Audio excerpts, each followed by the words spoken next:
The triceps kickback is an exercise you can do with resistance tubing to strengthen and tone the back of your upper arm. As the name implies, the triceps kickback targets the triceps muscle located here in the back of the upper arm.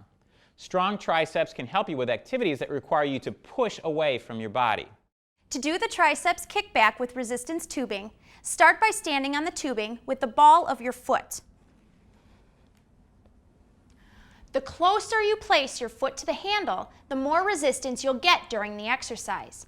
Grasp the handle with your palm facing down and lean forward.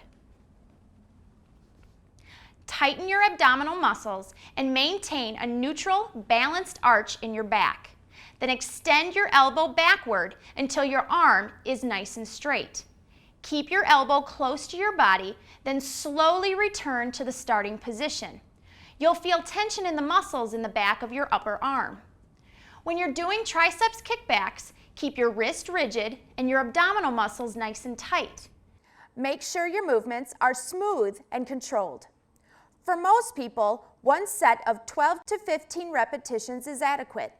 For best results, remember to keep your wrist rigid and your movements smooth and controlled.